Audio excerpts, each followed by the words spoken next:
ओम नमो भगवते वासुदेवाय।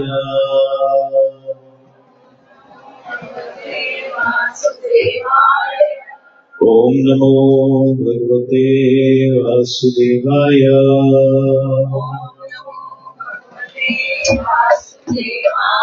ओम नमो भगवते वासुदेवाय।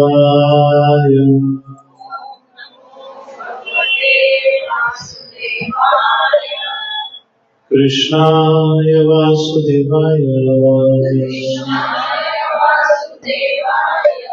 देवकी नंदनाय च नंदगोपकुमाराय गोविंदाय नमो नमः। हे कृष्ण करुणा सिंधु दीनबंधु जगत्पते गोपेश गोपीकांत राधाकांत नमोस्तुते। तप्त कंचन गौरंगी राधे वृंदावनेश्वरी वृषभानुसुत देवी प्रणमामि हरिप्रिया। श्री कृष्ण चैतन्य प्रभु नित्यानंद श्री अद्वैत गदाधर श्रीवासादि गौर भक्त वृंद। हरे कृष्ण कृष्ण कृष्ण हरे हरे हरे राम राम राम हरे हरे। नमो विष्णुपदाय कृष्ण पृष्ठाय भूतले श्रीमते नरसिंहाय वामजीते नामिने। नमस्ते नरसिंहाय भक्तिप्रियाय ते दुर्लभ कृष्ण अति सरलकारिणे।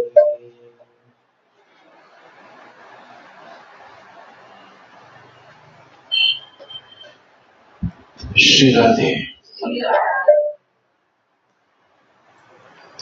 नवता भक्ति श्रवणम कीर्तनम विष्णु स्मरणम आसेवनम अर्चनम वंदनम दास्यम सख्यम आत्मनिवेदनम इति पुंसः अर्पिता विष्णु भक्तिश्चेन वल्लक्षणा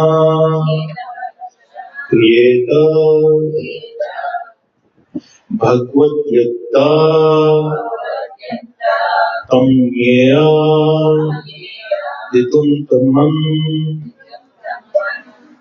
भगवान विष्णु के दिव्य पवित्र नाम, रूप, साज सामान तथा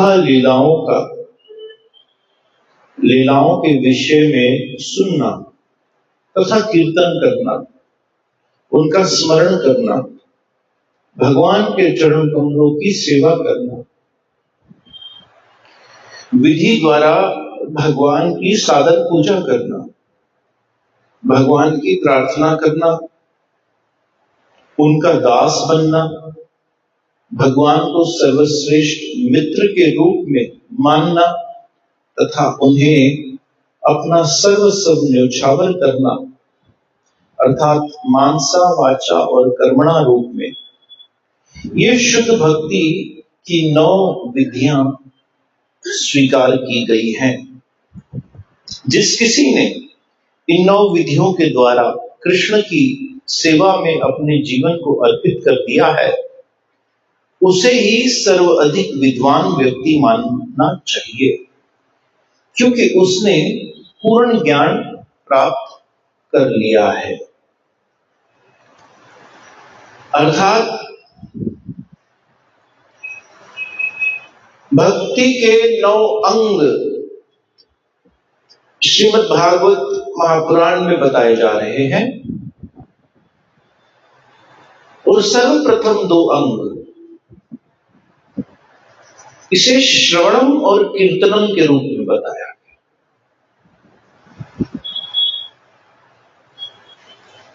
और जब हम श्रवणम और कीर्तनम करते हैं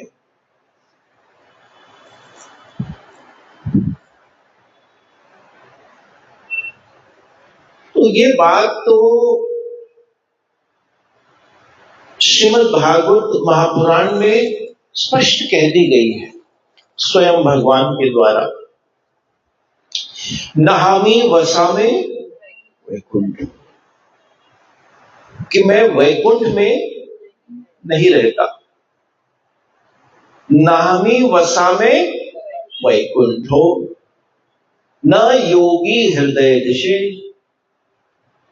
कि ना ही मैं योगियों के हृदय में रहता हूं। जिन योगियों ने आंखें मूंद कर हृदय में ढूंढने का प्रयास किया, उसके लिए कहा जा रहा है कि मैं हृदय में भी नहीं रहता। नहामि वसामि वैकुंठ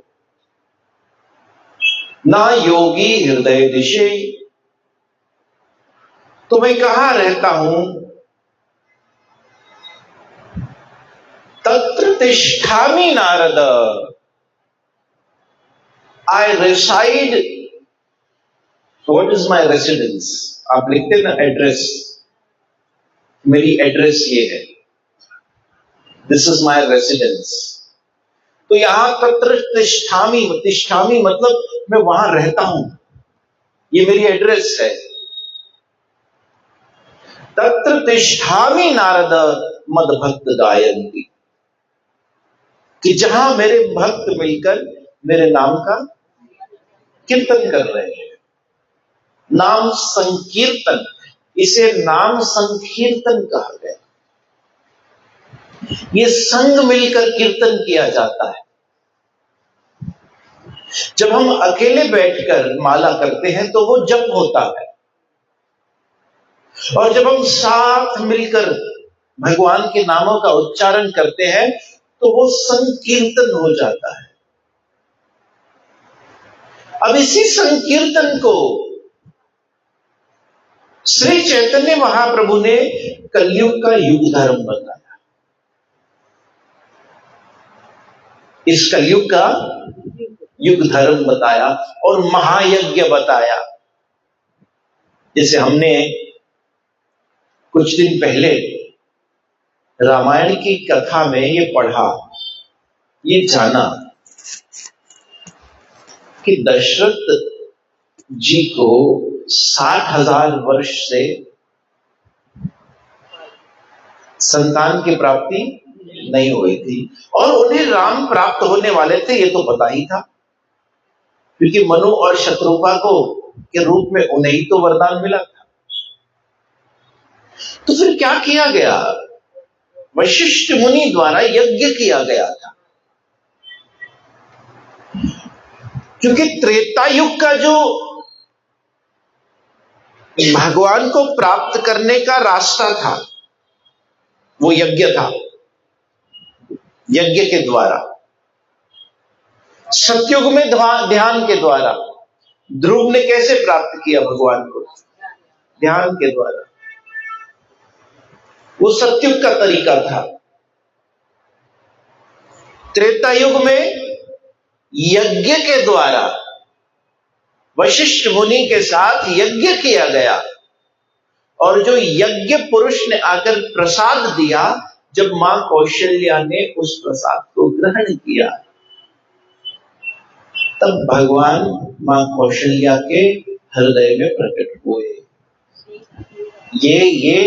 ये त्रेतायुग का तरीका था। अब कलयुग का तरीका न ध्यान है और ना ही यज्ञ है। कलयुग का तरीका केवल नाम है। कलयुग केवल नामाधार। सिमर सिमर नर उतरे पारा। मतलब जिस भगवान को पाने के लिए 60,000 वर्ष लग गए। लोग कहते हैं कि कलयुग बहुत बुरा हो गया है, बहुत घोर कलयुग है, इसमें बहुत पाप है, लेकिन इसकी अच्छी बात भी बड़ी अच्छी है। ये जितना बुरा है ये उतना अच्छा भी है। कहां 60,000 वर्ष की उम्र। आज के जमाने में तो मेरे ख्याल से एवरेज उम्र ही 60 की रह गई होगी, या 60 भी शायद मैं लेटेस्ट स्टैटिस्टिक्स से ज्यादा कह रहा होगा। 50 के बाद हमारे गुरु महाराज तो कहते हैं यदि आप 50 प्लस जी रहे हो तो समझ लीजिए आपको बोनस जीवन मिला है, कॉम्प्लीमेंट्री मिला है। 50 के ऊपर अगर आपकी आयु है, जो बहुत सारे लोगों की है,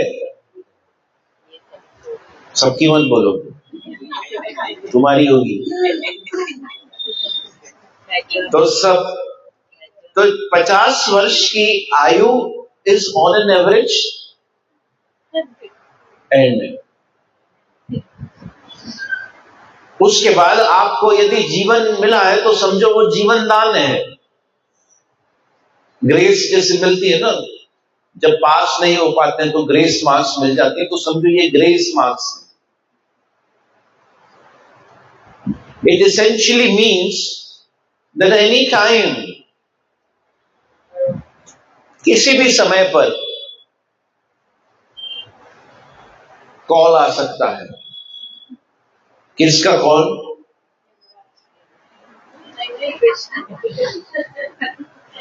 देखो, आप एक बात तो बड़ी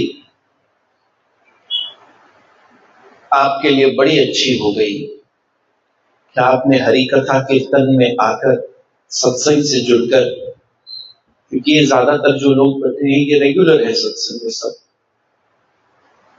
रेगुलर है, कथा कीर्तन से जुड़े हुए हैं। और मुझे उम्मीद है घर पर भी हम माला तो करते हैं, चाहे कोई 1 करे, 2 करे, 16 करे, लेकिन कोशिश तो यही होनी चाहिए 16 माला करने की। मैं अभी बताऊंगा क्यों। ये सब श्रवणम और कीर्तनम का हिस्सा है। क्योंकि देखिए, ये प्रकृति हमें ना बार बार संकेत देती है जिसे हम इग्नोर करते हैं। जब आपको सबसे पहली बार बाल सफेद नजर आता है अपना, that is the very first warning that we get. Hello, time up हो रहा है, अब तुम दीदी नहीं रही, अब तुम।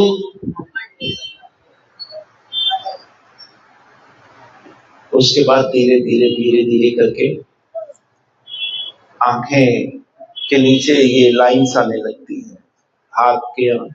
फिर हम कोई क्रीम लगा लेते हैं, कोई एंटी एजिंग, कुछ बोटॉक्स करा लेता है कोई, कि थोड़ा और समय तक। ये दूसरी वार्निंग होती है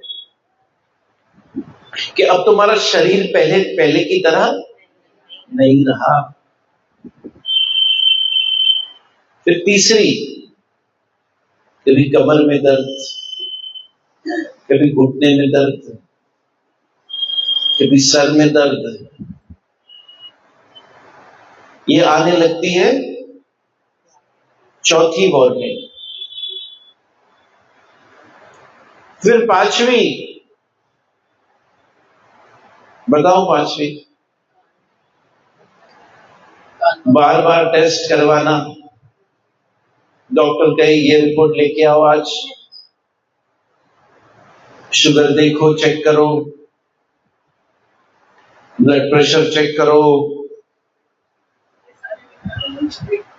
ये आ गई आपके पास पांचवी।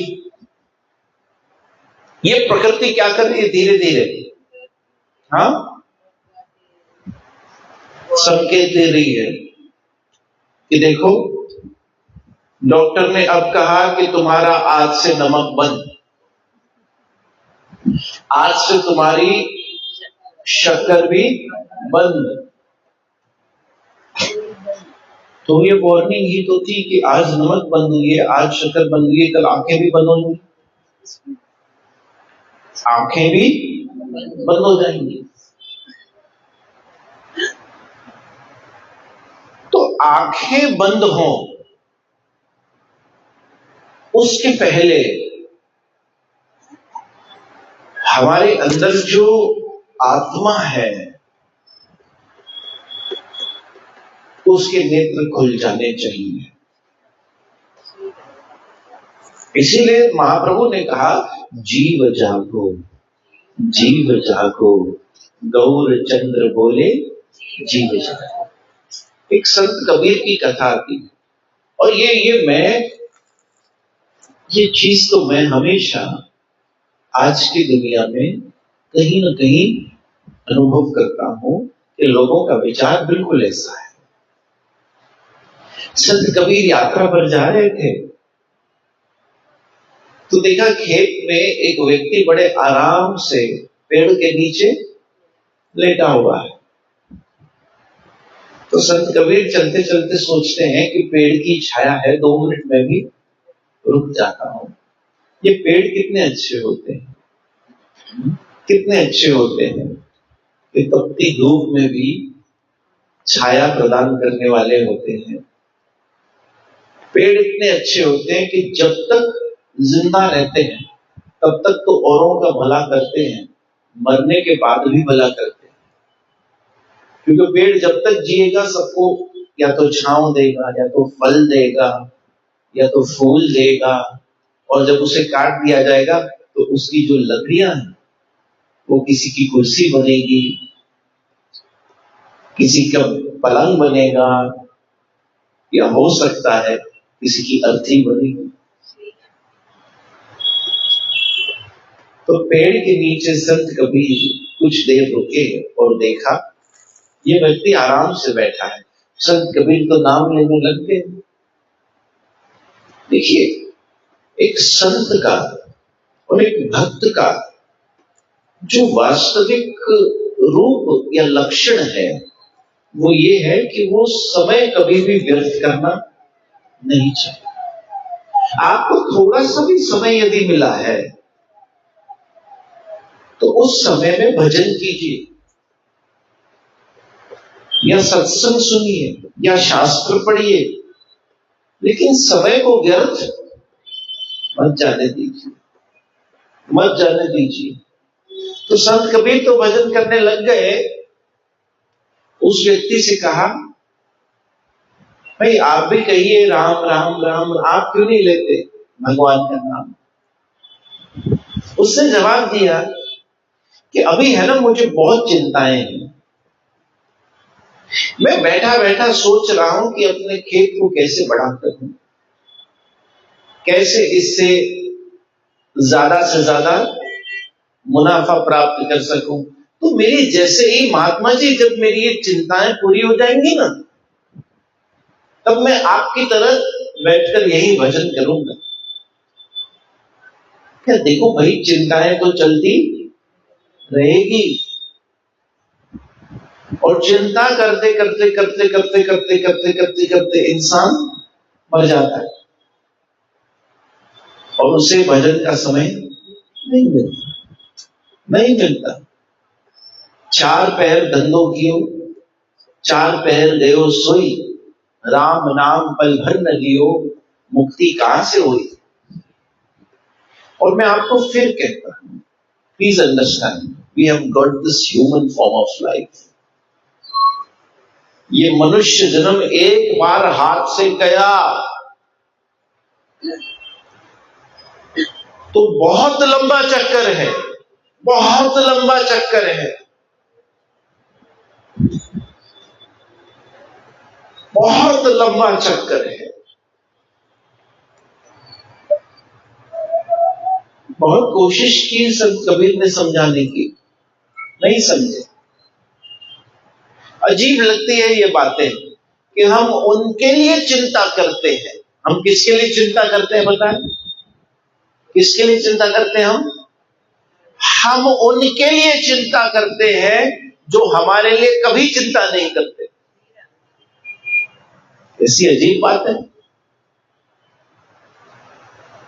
आपको पता है आप सबसे ज्यादा उनके बारे में सोचते हो दिन भर जो आपके बारे में बिल्कुल नहीं सोचते।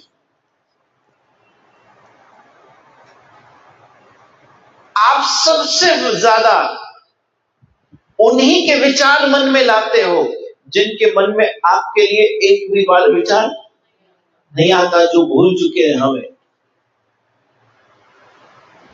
कैसी अजीब बात है, कैसा दुर्भाग्य है।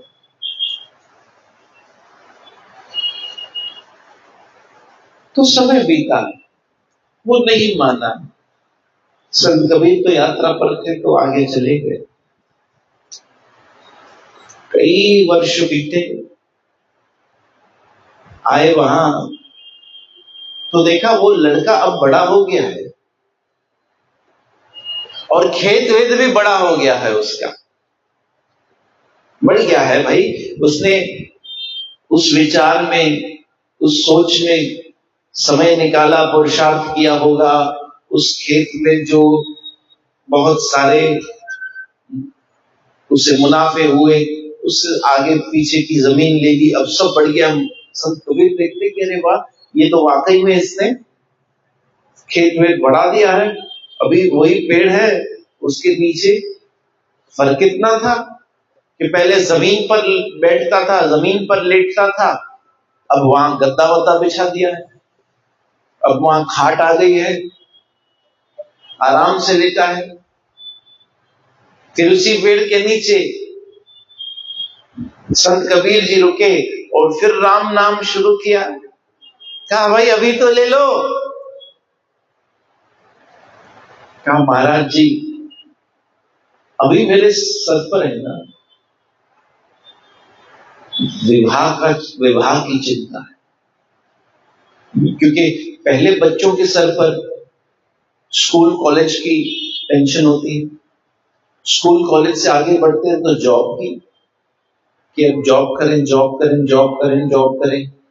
फिर जॉब से आगे बढ़ते हैं तो संसार वाले, परिवार वाले, शादी की। फिर शादी से और आगे बढ़े तो बच्चों की, बच्चों से और आगे बढ़ो तो बच्चों के बच्चों की, बच्चों की शादी की, नेवर एंडिंग। समझिए कि किस तरह से जैसे एक घोड़ा होता है और उसका मालिक बोलता है तुझे भागना है, अगर तू नहीं भागा तो मैं तुझे गोली से उड़ा दूंगा। ऐसे ये दुनिया हमारे सर पर भी एक बंदूक रखती है कि भागो, पहले पढ़ाई के लिए भागो, फिर पैसे कमाने के लिए भागो, फिर शादी के लिए भागो, फिर बच्चों के लिए भागो, फिर बच्चों की शादी के लिए भागो, फिर बच्चों के बच्चों के लिए भागो, और भागते भागते भागते भागते मर जाओ, मरो। अजीब बात है भाई, अजीब बात है। अगर यही सब करना है तो फिर श्री प्रभुपाद तो बड़े कठोर शब्दों में कहते थे, then become dog again, you become dog again, you become hog again. फिर कुत्ते बनो, फिर सुअर बनो, तो पता चले कि मनुष्य जन्म की क्या वैल्यू है। मत मानो हरि कथा संतों की बात, मत मानो, मत मानो, अपने घमंड में जियो, मरो, you again become a dog. Because if you are not serving God in this life, you will have to become dog. God का उल्टा बनो, उल्टी दिशा में जा रहे हो तो उल्टा ही होगा। बड़े कठोर शब्दों में, संत का कार्य है, साधु का कार्य है अहंकार को नष्ट करना। कहा भाई नाम ले लो, तुम अपना कार्य कर रहे हो, ये बहुत अच्छी बात है, लेकिन अभी तो तुम उससे समय निकाल कर बैठे हो, अभी तो राम नाम ले सकते हो। मैं आपसे पूछता हूं, आपके पास दिन में कितना समय होता है भगवत नाम लेने का? लेकिन हमारी कायरता होती है। और मैं एक बात बताता हूं आज सीक्रेट, बार बार नहीं बताऊंगा, सुन लेना। नाम अपने आप में बहुत एडिक्टिव है। हरि नाम लेना ये अपने आप में बहुत एक नशे जैसा है, लेकिन वो हमें इसीलिए नहीं लगता क्योंकि प्रॉब्लम नाम में नहीं है, प्रॉब्लम ये है कि हमारा मन ठीक नहीं है। जैसे मीठा सबको अच्छा लगता है, बोलिए, लगता है? लगता है? कोई है यहां बोलो नहीं नहीं मैं तो कड़वा खाता हूं, मां रोज करेले की सब्जी खाई हुआ।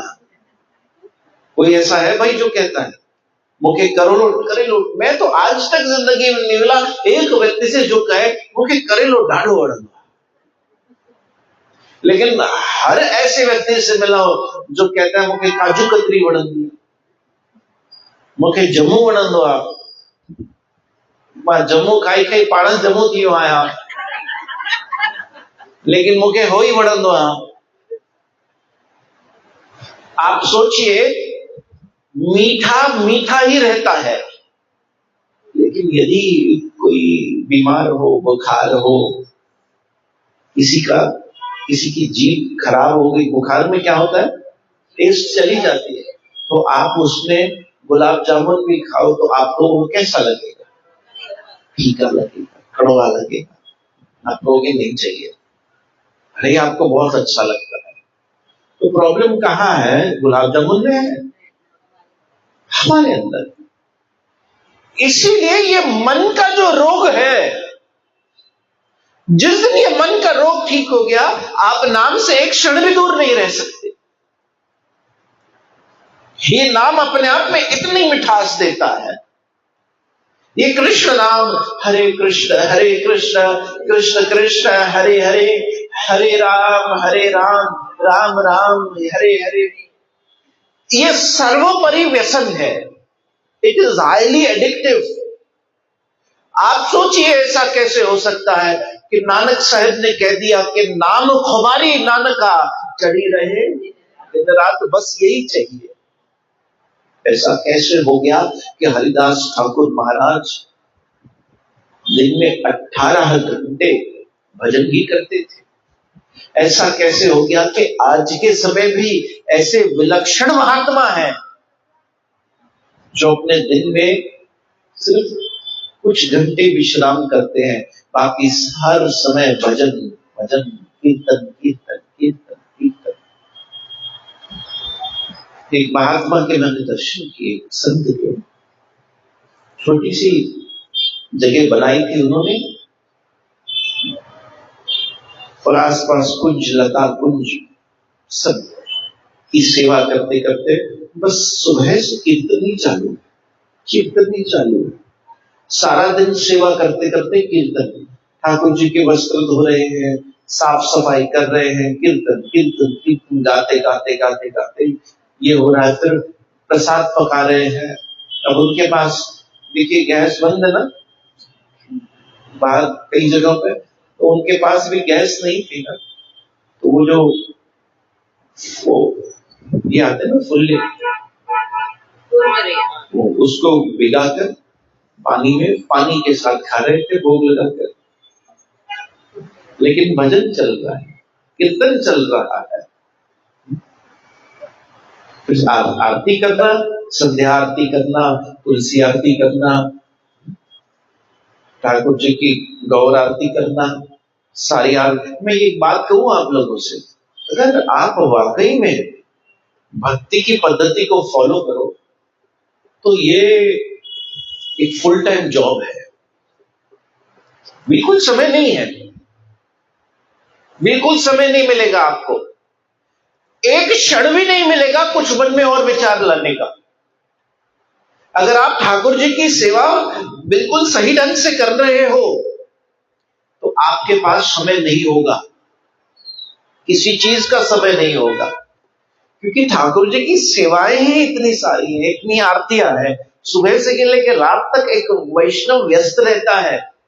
ये इसीलिए भक्ति में सेवा पद्धति बनाई गई है, इसीलिए श्रवणम कीर्तनम पाद सेवनम अर्चनम, अर्चन करना,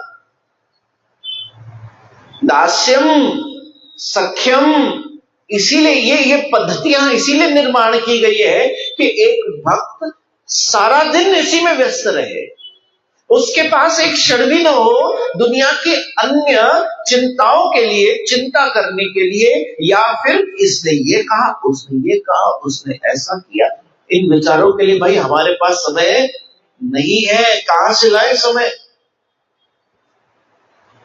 हमारे पास तो अगर कोई सेवा पर बिल्कुल निष्ठा से सेवा कर रहा है, उसके पास किसी चीज का समय नहीं होगा,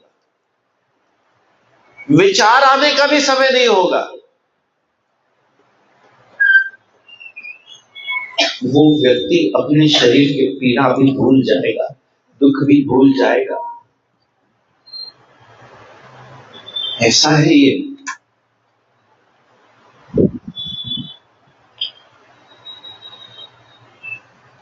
तो नाम हमारी दानका चाहिए। ये समस्या है हमारी, हमारे मन में जो रोग है वो ठीक नहीं है, और वो मन का रोग ठीक करने का एक ही रास्ता है, साधु संग, सत्संग। जितना ज्यादा संग होगा उतना ज्यादा वो मन का रोग ठीक होगा। या आपको क्यों लगता है हम बार बार 3 दिन की चलो रामायण कर दी, 7 दिन की चैतन्य लीला की, और आप लोगों ने भी अनुभव किया होगा जब हम कई दिनों तक कथा कीर्तन आते हैं तो एक मन की अलग स्थिति हो जाती है, मन ठीक होने लगता है, मन का वो रोग दूर होने लगता है, और फिर हम दुनिया में जाते हैं, फिर दुनिया के लोगों से मिलते हैं, फिर उनकी वाइब्रेशंस हमारे ऊपर आती हैं, और फिर धीरे धीरे मन को वही रोग पकड़ने लगता है। इसलिए ये हरि कथा कीर्तन, ये सत्संग, ये साधु संग, ये संत संग, ये बहुत महत्वपूर्ण है। इसी से वो मन का रोग जाए और इसी से नाम के रस को हम चख सकेंगे। मैं सही कहता हूं, एक बार यदि इस नाम के रस को किसी ने चख लिया तो उसके पास कोई और विचार, कोई और बात मन में उसे नहीं सताए। फिर नाम हमें पकड़ लेता है। एक समय वो होता है जब हम माला को पकड़ते हैं ना, माला को हमने पकड़ा, लेकिन जब मन शुद्ध हो जाता है ना और नाम का रस आने लगता है तो माला हमें पकड़ लेती है। और माला को हमें पकड़ने का मतलब है कि माला ने नहीं, नंदलाला ने हमें पकड़ लिया। वो नंदलाला ने पकड़ लिया। इसलिए श्रवणम कीर्तनम विष्णु, सबसे पहले श्रवण करते करते करते करते करते करते करते करते मन का वो रोग तो दूर हो। और ये एक ऑनगोइंग प्रोसेस है। तो संत कबीर ने उसे कहा कि भजन कर लो, लेकिन वो बात नहीं माना, क्योंकि हम इतना ज्यादा अंदर से कठोर हो चुके हैं कि ये शब्दों का असर होने में भी हम पर टाइम लगता है, और कभी कभी इतना टाइम हो जाता है कि जिंदगी निकल जाती है। कई वर्षों बाद संत कबीर फिर आए। अब वो व्यक्ति बूढ़ा हो चुका था और उसके साथ उसका बेटा खड़ा था। अब एक के बदले वो थे। तो फिर संत कभी रुके, कहा अभी कीर्तन कर लो, अब तो तुम्हारा विवाह भी हो गया, घर में बेटा भी आ गया, वो खेत को संभाल भी रहा है। महाराज जब बड़ी चिंता होती है इसकी मुझे। अरे आज से 50 साल पहले भी तुम्हें चिंता थी अपनी, और आज से 50 साल बाद भी तुम्हें चिंता है बेटे की, तो तुम्हारी तो स्थिति कोई बदली ही नहीं। तुम तभी भी दुख में थे और अभी भी दुख में हो, तो जियोगे कभी? देखो, मैंने अपने गुरुजनों से सीखा है, श्रील प्रभुपाद, श्रील भक्तिपाद और बापूजी। आप यदि इनका जीवन देखो या किसी भी संत का जीवन देखो, एक बात हमेशा कॉमन मिलेगी, हमेशा कॉमन, कि इन्होंने सब कुछ कृष्ण के प्रति आश्रित कर दिया। सब कुछ कृष्ण और राधा रानी के प्रति, कि हम पूरे के पूरे इन्हीं पर आश्रित हैं। कि मैं बहुत बड़ी बात बता रहा हूं, जो एक साधारण व्यक्ति को भी महात्मा बना देती है, वो एक ये गुण है कि हम पूरी तरह किस पर आश्रित है? आपको पता है, श्रील प्रभुपाद जी जब यहां से अमेरिका गए तो उनकी उम्र थी 70 वर्ष। जलदूत कार्गो शिप में वो अमेरिका पहुंचे और उस बीच में उनको 2 हार्ट अटैक आए, और वो अपने डायरी में लिखते हैं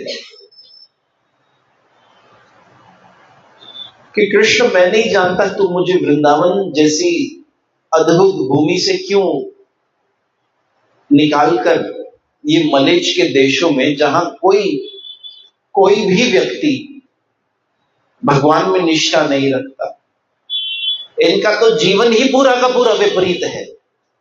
मैं नहीं जानता तुम मुझे इस दुनिया में क्यों ले जा रहे हो, लेकिन अब मैं तुम्हारे हाथों में एक इंस्ट्रूमेंट की तरह हूं। अब मैं तुम्हारे हाथों में एक खिलौना हूं, एक कठपुतली। तुम मुझसे जो करवाना चाहते हो करो, क्या करवाना चाहते हो, मैं सब कुछ सहने के लिए तैयार। और वो भी कब गए थे? फॉल के समय। हम इस उम्र में भी खाना पीना, सोना, बिस्तर, ये सब गिव अप नहीं कर सकते। आप सोचिए, एक 70 वर्ष का व्यक्ति, न खाने की चिंता, क्या खाएंगे वहां तो मांस मिलता है सबसे, किसके घर रहेंगे, किसी को तो जानते नहीं है वहां, कोई उनके रिश्तेदार तो वहां रहते नहीं थे, तो साधु सन्यासी थे वृंदावन के, किसके पास जाएंगे? और इतनी ठंड में जब वहां टेम्परेचर 0 डिग्री पहुंचता है, उस समय में उनके पास वहां के अनुसार कपड़े थोड़ी थे, वो तो अपनी धोती कुर्ते में गए थे।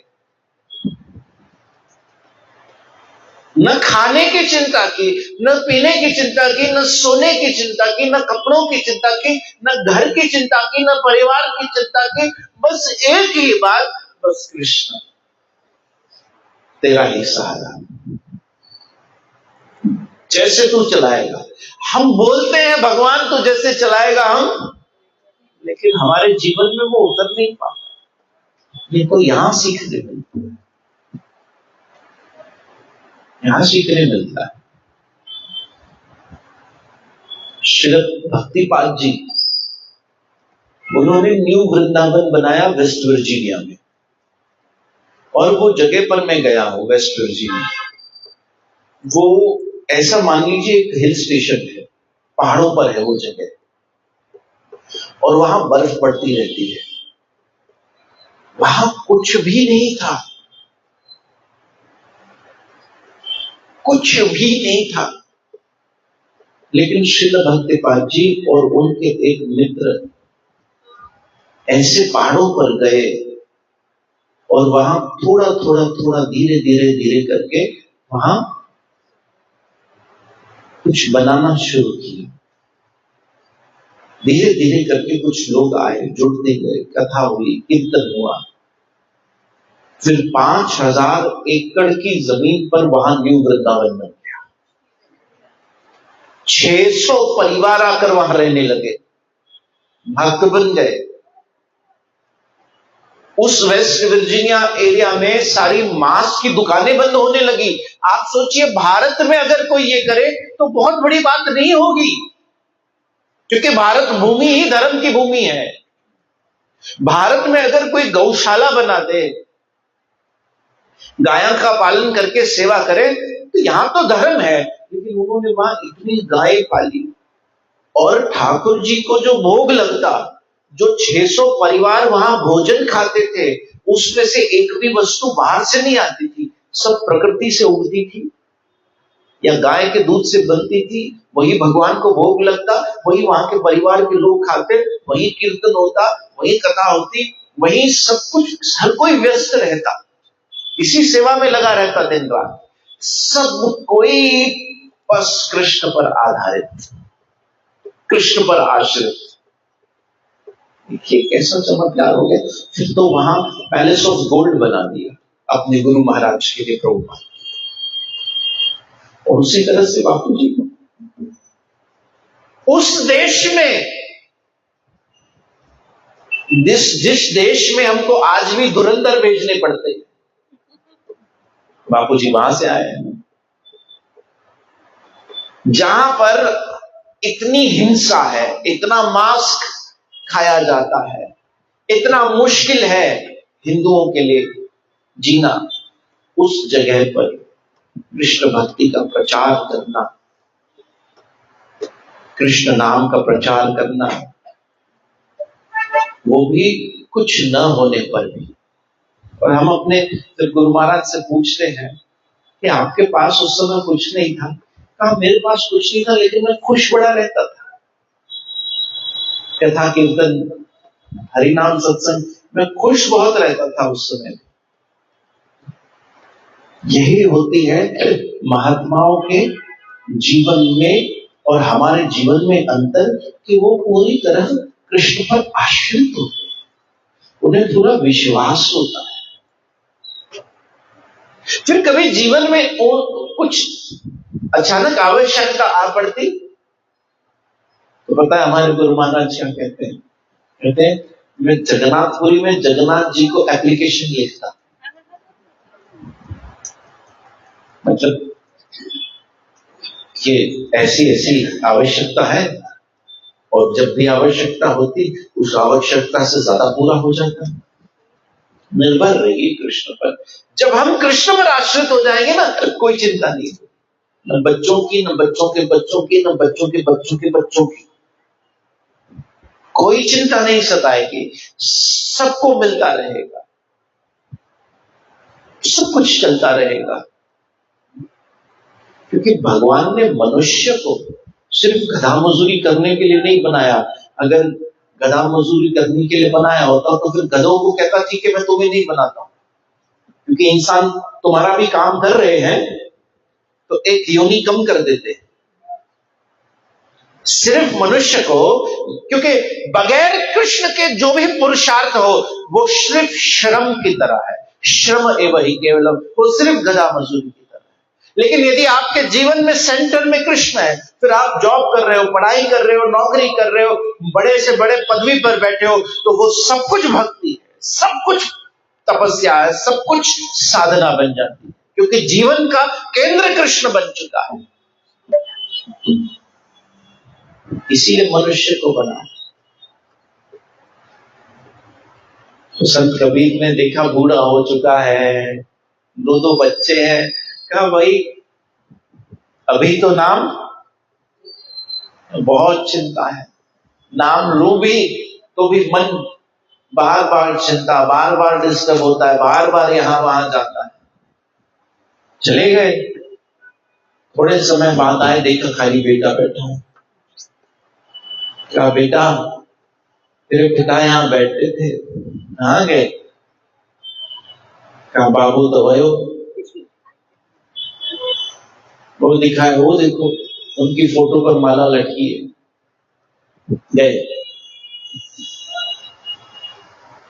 गए, आंखें बंद की। संत कबीर ने देखा, भाई गए तो कहां गए? देखा उसी खेत में पशु की योनि में जन्म लिया। गए, इसी की चिंता करते करते करते करते करते गया मनुष्य जन्म हाथ से।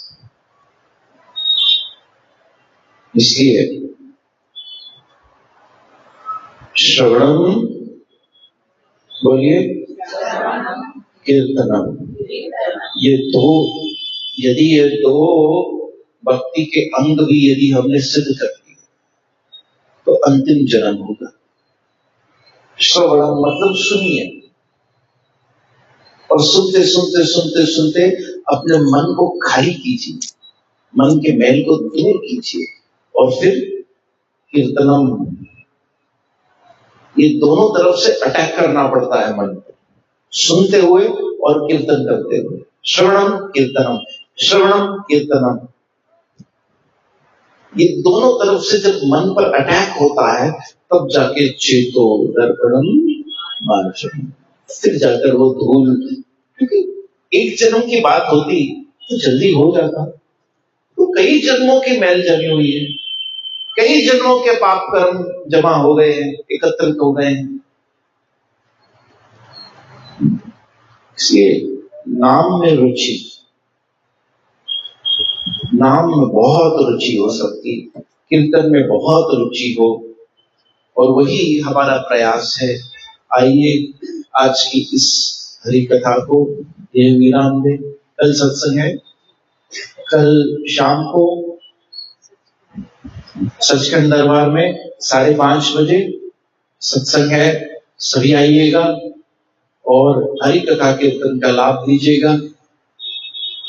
संडे को आइए सत्संग, जो आएगा सत्संग ऑन संडे, जो आएगा सत्संग ऑन, उसे नहीं पड़ेंगे यम के डंडे। इसलिए आइए हरि कथा कीर्तन में और उसका रस लीजिए। जय जय श्री राम।